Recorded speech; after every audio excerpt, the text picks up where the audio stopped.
I don't know if y'all have noticed, this section right here is losing their minds today. I love it, man. How are the rest of you guys doing? You okay?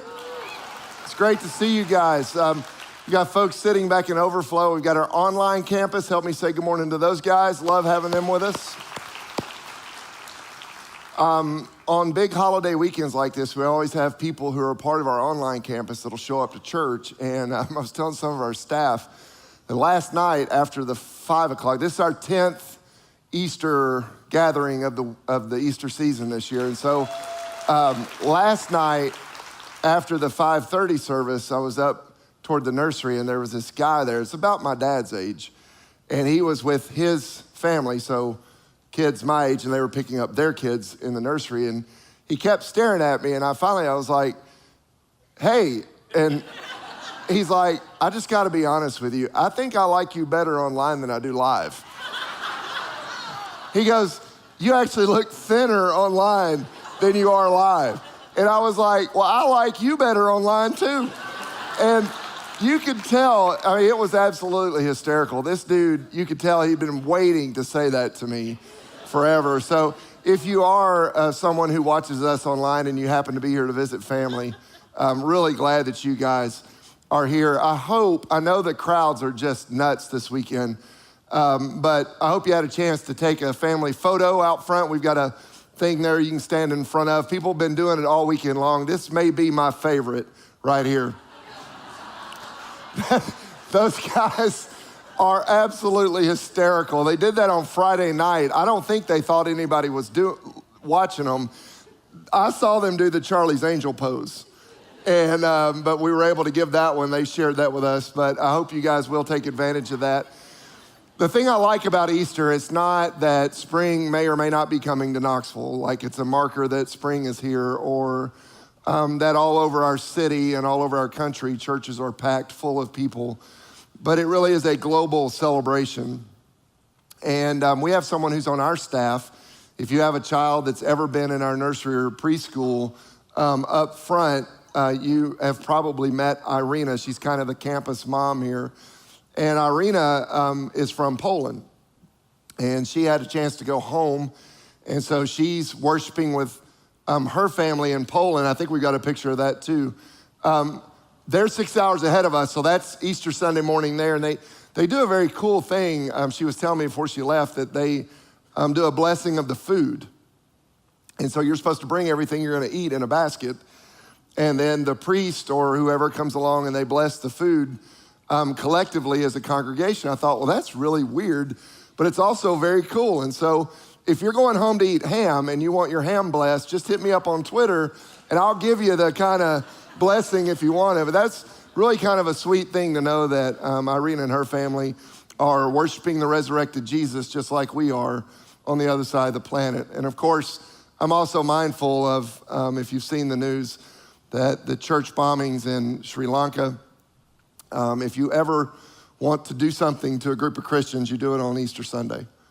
And so I know that there are people who are struggling, and it just makes me very mindful of how fortunate we are to be able to gather together today, because not everyone has an opportunity to do that. And so I'm very grateful to get to share this last service with you guys. I want to kind of start off with a little Easter poll. I was thinking about how we all wake up, and we all wake up kind of differently, and I thought it'd be kind of interesting to do a little poll. We've been doing it all the weekend long. This is the easiest thing you're ever gonna have to do in church, okay? Because all you gotta do is raise your hand. Like, you don't have to give an explanation. I know how some of y'all are. You don't have to give a defense of your position. You just have to raise your hand. And so, when it comes to waking up in the morning, how many of you do not have to set an alarm? Would you be willing to just raise your hand? Like, your body, it's unbelievable. Look at y'all. Y'all are amazing people. You live on the edge, but you're amazing people. I like it. How many of you do have to set an alarm though? You'd say, you know what, I ain't waking up with an alarm. Yeah, that's a bunch of us. Now, you made it this far. You fought through the crowds. You took your pictures. You're at church. You look fantastic. So let's just go all in on the honesty thing, okay? How many of you actually would admit that you do hit the snooze button on a consistent basis? All right, I love it. Look at the snooze button hitters.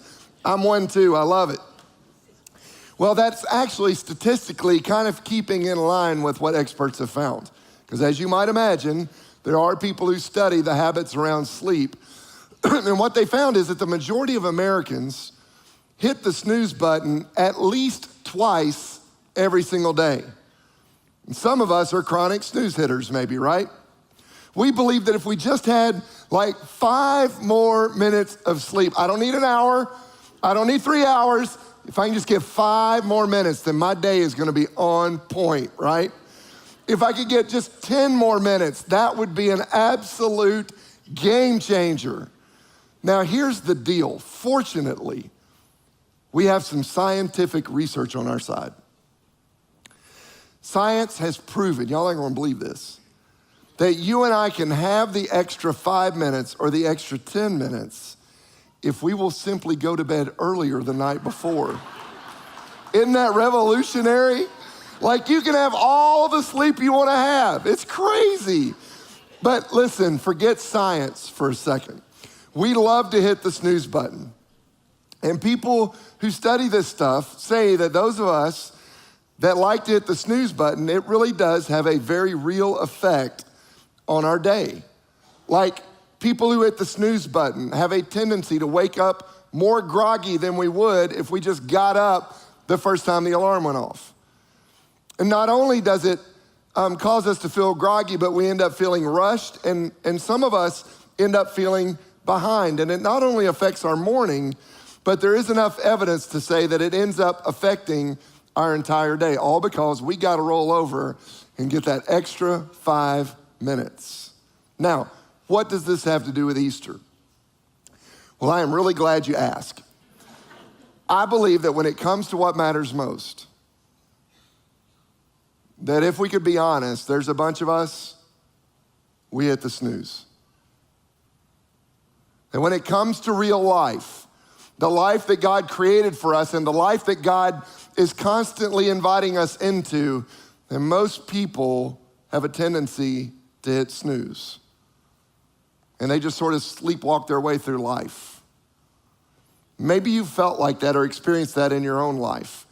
I know for a fact that there is at least one high school senior in this room right now that is sleepwalking through his life because he lives at my house. And once he got college worked out and got through spring break, that dude is on straight cruise control. He cannot wait for 3 more weeks to get his diploma and move on. Maybe you felt that way at work, right? Maybe there are days when it feels like you're actually asleep at work. Maybe there are days when you're just sort of drifting through life, going through the motions. Maybe that's why sometimes you can leave your job and get all the way in your driveway and suddenly have that thought, I don't remember one thing about the drive home. You ever have that feeling? Or in your relationships, if you could be honest, maybe you're sleepwalking a little bit. I mean, you and I, we can numb ourselves out or distract ourselves online through social media. It's just another way to keep hitting the snooze button rather than waking up to the life that God actually intended us to live. And so my hope for our time together this morning is that we will walk out of here and be a people that just flat out refuse to hit the snooze button when it comes to what's most important in life. It's my hope that we would have an awakening, that we would literally wake up to the reality of the resurrection life that's been made available to every single one of us. See, here's what I know about people. There are people in this room right now, you showed up because somebody asked you to be here. But in your heart of hearts, you think that the message you're gonna hear today is not for you. And I'm just here to tell you that the resurrection, it was for everybody. There ain't no asterisk beside anybody's name. It doesn't matter who you are, how far away from God you may be, no matter how bad you may have messed up your life. I just need you, if you hear nothing else I say, I need you to hear that the empty tomb was for you. God did it all for you. You are not on the outside looking in. Now, I want to look at a part of the Easter story that I think kind of best illustrates this idea of an awakening. We see it in Luke chapter 24. Jesus has already made some appearances earlier that morning to some followers. And then after that, he begins making more appearances. And so in Luke chapter 24, we get this great story of these two guys that see Jesus. And I honestly believe that in their story, many of us are gonna find our story. Luke 24, verse 13, this is Luke. He was there, an eyewitness, a real human being. This is not some fairy tale. Luke says, now that same day, two of them were going to a village called Emmaus, about 7 miles from Jerusalem. They were talking with each other about everything that had happened, so about all the events of the last couple of days. And y'all, they had to feel like they were put through the ringer, right? These are followers of Jesus. They had to still be in shock. They had to be carrying with them a tremendous sense of grief. They had to still be reeling from everything that had happened the previous 7 days, because it was a whirlwind to say the least. Just the sheer sense of loss that they must have been feeling in that moment had to be overwhelming. And so there they were processing all of this as they walked along together on the road. Think about it for a second. Like, we're reading this story 2,000 years later, and so we've got the privilege of being able to pull back and kind of get a 30,000-foot view of what God is doing. But these were actual followers who were now walking away. They were literally walking away from Jerusalem, where Jesus was betrayed and where he was charged and where he got tried and where he was crucified. They were there when Jesus took his last breath, and they stood there and they watched as his body was placed into the ground. They were walking away. A 7-mile walk, grieving, processing. Easily, this 7-mile walk was the longest, the darkest, the loneliest 10K in human history. Can you imagine that every step, a reminder of what they were walking away from? Every step, a reminder that they were walking away from the life that they had imagined they would live with Jesus. Every single step, every move forward, a reminder of the kingdom that they were convinced that Jesus was gonna establish on this planet. Every single footstep, it reminded them of the justice that they had heard about from the time they were this high, and it transcended generations. They were convinced that Jesus was finally gonna give them the justice, not only for themselves, but for the entire Israelite people. They're walking away from their leader, watching him be murdered. And on maybe a much deeper level than that, they were walking away from the death of their best friend. They found themselves on the road to Emmaus. It was the road in between. The road between Jerusalem and Emmaus. The road in between for them, all of their now and all of their not yet. The road in between possibility and stark reality. The road in between the unimaginable and the uncontrollable. And I think that's where you and I so often find ourselves. On the road in between, where life is not yet what we thought it was gonna be at this point. We all find ourselves on that road.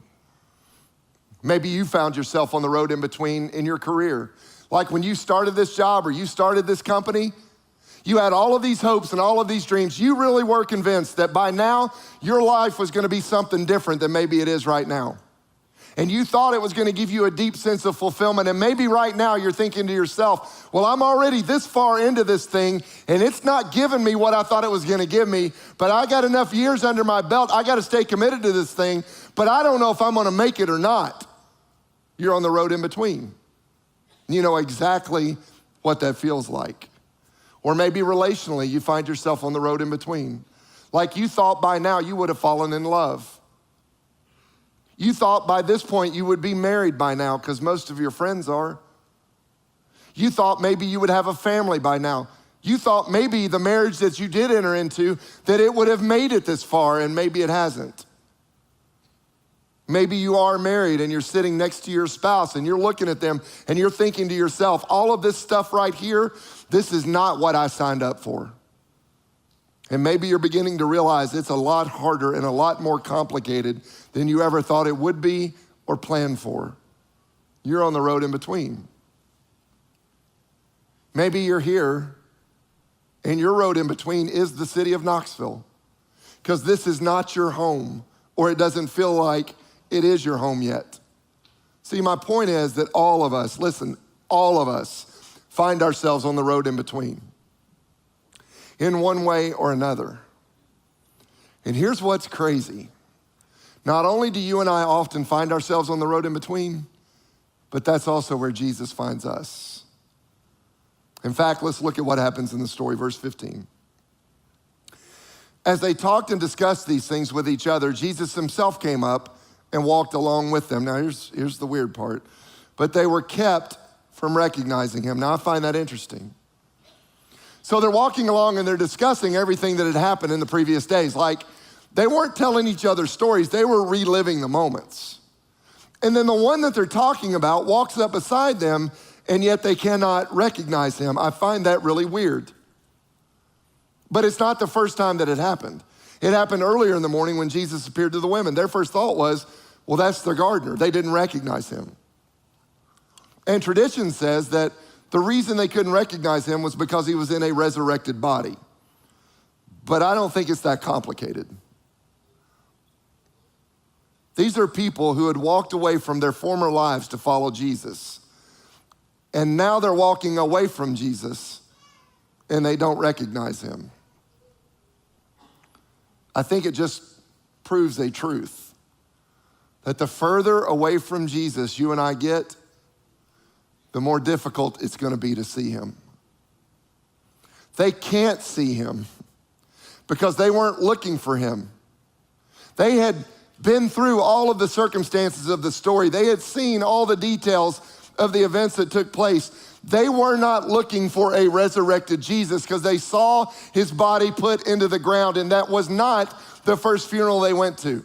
And they knew that the death rate was still hovering right around 100%. So often, is it not true of us that when all we see is our circumstances, it's really hard to see God in the midst of it?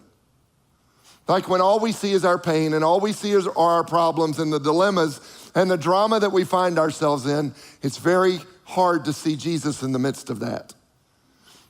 When all we see is a world that feels like it is completely and totally out of control, it is very difficult to see a God who is actually in control. That's what's going on in the story. They could not recognize Jesus, so he makes his presence known. Look what happens, verse 17. He asked them, what are you discussing together as you walk along? In other words, he's like, so what's up? Like, what are y'all talking about? And I love the fact that Jesus inserts himself into the conversation and he makes himself known. Look at their response, verse 18.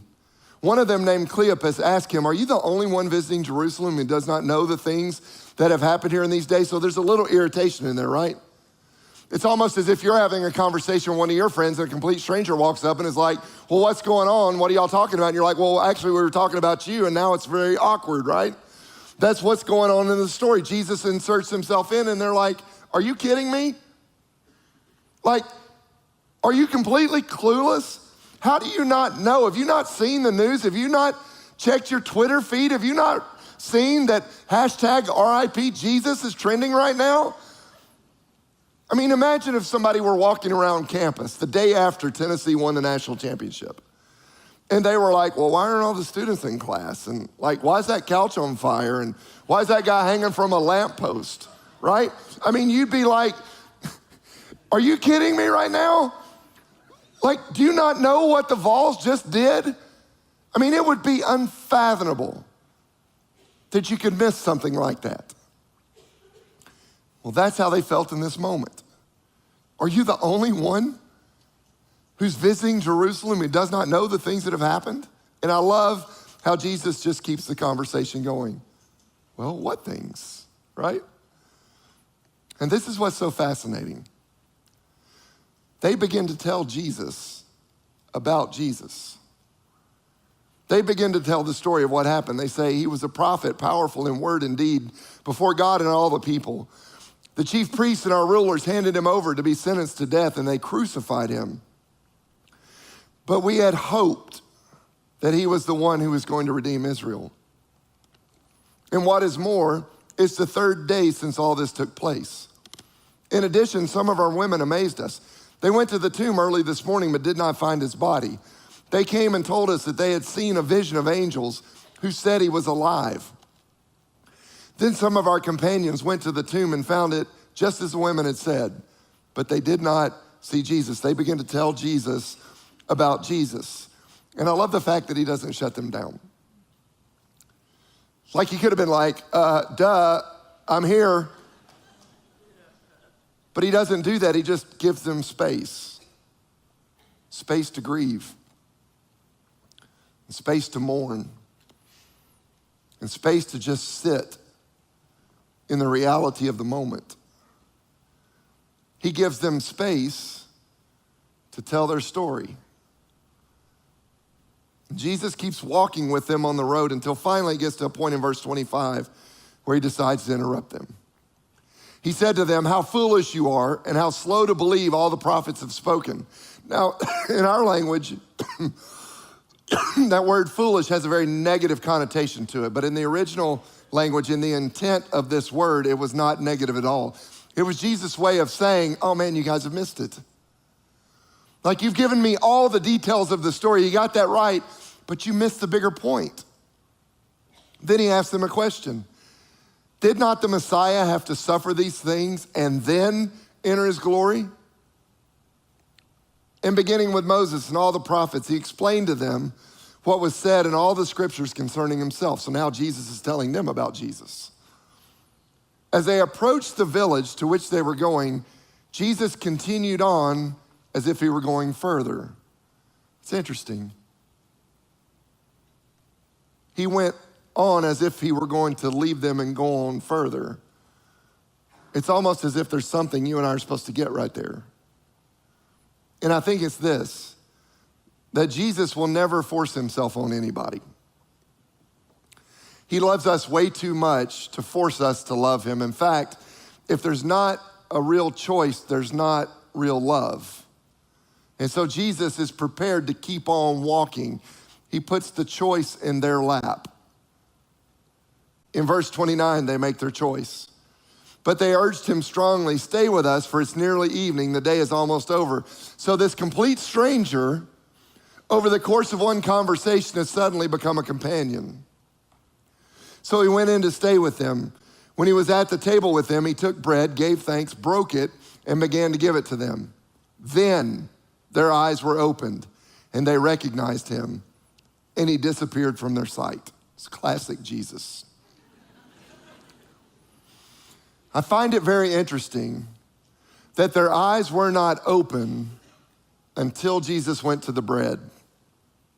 Just days before, Jesus had gathered his best friends together and they sat around a table. They celebrated their final Passover together, and then he took a loaf of bread and he broke it and he said to them, "This is my body which is given for you." In other words, this has been God's plan all along, that I would offer my life for your life. So take the bread and eat it.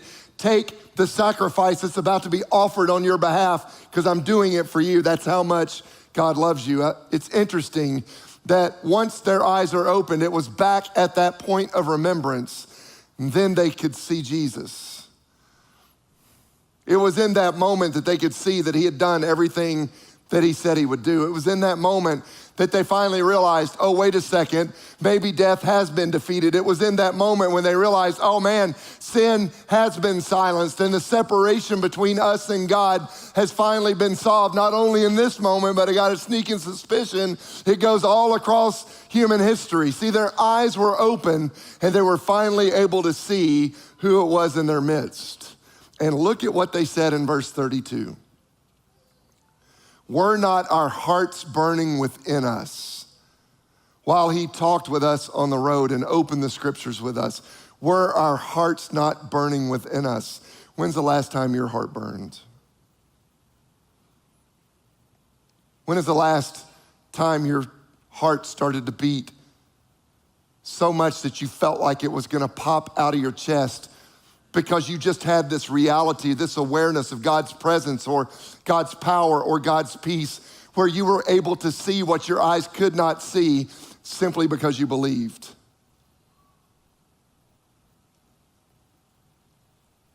I saw it last night.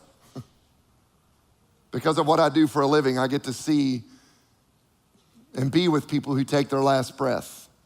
And after I left the last service last night, I wound up in a hospital in Lenore City and was with a family as this lady took her last breath. And in the midst of all the grief and all the anxiety and all the fear, there was just something about that moment where I knew it was way bigger than me, and there was stuff going on that I didn't fully understand and I could not fully comprehend. But my first reaction was, I got to take my shoes off because I think I'm standing on holy ground. I experienced it the first time I stared into the sonogram of each of my 3 boys. Parents, you remember that? You get that little kidney bean. And then you go back a couple of months later and you can start to see noses and eyes and fingers and toes. And for me, I could see that I was having sons. And I remember looking at my wife and I'm just like, I don't know if we're prepared for this at all, but I'm telling you, there's something significant that's going on in this moment right now. God is doing something between us that we can't fully understand. We participated, but we're about to get to welcome another human being into this world. And that moment was way bigger than me, and my heart literally was about to come out of my chest. It burned within me. There have been moments when we've been in worship in this room, and it wasn't because the sermon was great, and it wasn't because the band was crushing it, and it wasn't because we played some video that pulled a bunch of heartstrings. It's just like you get ambushed by God, and I know some of you have experienced that, where you're just sort of standing there watching what's going on. Next thing you know, you got your hand raised, and you're not a hand raiser. Or you're letting your hip shake a little bit, and you're not a hip shaker. Or you got tears that are forming in your eyes, and you came in and you weren't sideways and you weren't heartbroken, but something overwhelming was happening. And it was like God showed up in a way that you could not possibly imagine, and it just overwhelms your soul. When have you had that experience in your life? For these guys, it was the moment they believed. We live in a culture that is steeped in this notion that seeing is believing. But I think if Easter tells us anything, it's that it's actually the direct opposite.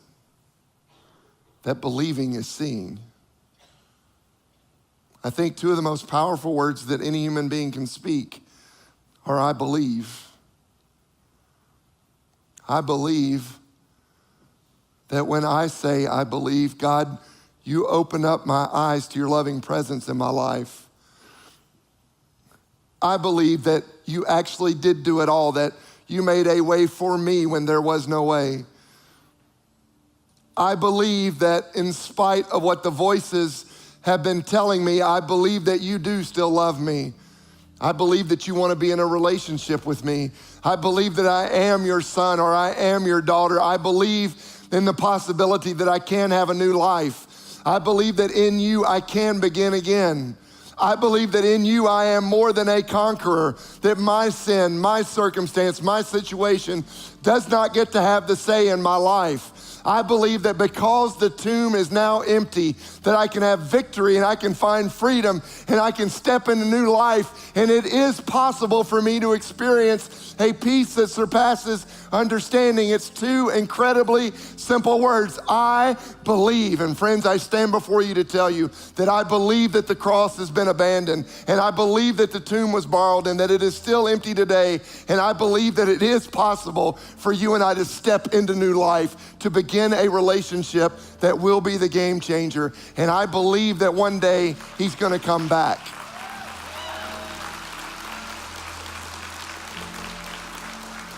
So what about you? What are you believing God for? What's that one thing you've been thinking about for 30 minutes now?